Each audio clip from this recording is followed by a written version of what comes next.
പെർഫോമൻസിൽ നമുക്ക് 2004 ഇതുപോലെ കിടിലൻ കുറെ ആസിഫ് അലിയുടെ എനിക്കത് ഇക്കൊല്ലം എനിക്ക് ഒരു രക്ഷ ഉണ്ടായില്ല. പുള്ളി ഭയങ്കര ലെവൽ ക്രോസ്, തലവൻ, പിന്നെ നാലും ഒരാളാണ് എനിക്ക് കിഷ്കിന്താണ്ടം ശരിക്കും പടം കണ്ടു കഴിഞ്ഞിട്ട്, അതായത് നമ്മള് പടം കാണുമ്പോ ഓക്കെ, അതുകൊണ്ട് പിന്നെ കണ്ടു കഴിഞ്ഞിട്ട് തിരിച്ചാലോചിക്കുമ്പോ, അതായത് ആ ഒരു കൺവിൻസിങ് ലെവലും കാര്യങ്ങളും ഒക്കെ ആയിട്ട് പുള്ളി അത് പെർഫോം ചെയ്ത്, അത് എന്തുമാത്രം നമ്മളെ കാണുന്ന ആളെ നമ്മള് ഇങ്ങനെ ഒരു ക്യാരക്ടറെ നമ്മൾ ജഡ്ജ് ചെയ്യാൻ പാടില്ല.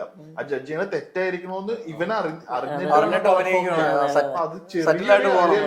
അഭിനയിക്കുന്നതായിട്ട് ഇച്ചിരി ലൗഡുമാണ്, സെറ്റിലായിട്ട് കൺട്രോൾഡ് ആയിട്ട് പോകണം. ഈ റിപ്പീറ്റ് വാച്ച് പറഞ്ഞ പോലെ അതില് അഡിയോസ് അമീഗോസ് ഇതുപോലെ ഞാൻ ചില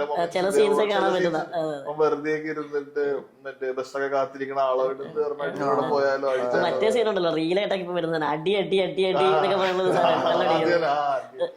സാമ്രാജ്യത്തിന്റെ ആസിഫ് ഭയങ്കരമായിട്ട് അവന്റെ ഒരു, കാരണം എനിക്ക് തോന്നുന്നു ഞാൻ ഉയരെ കണ്ടപ്പോഴാണ് അവനെ ശരിക്കും ഒരു നമുക്കൊരു വേഴ്സറ്റൈൽ എന്നുള്ളൊരു രീതി. പക്ഷെ ഇക്കൊല്ലം ശരിക്കും ഇത് ഏതാണ്ട് അടുത്തടുത്തടുത്ത് ഇങ്ങനെ ഇറങ്ങുകയും ചെയ്തു.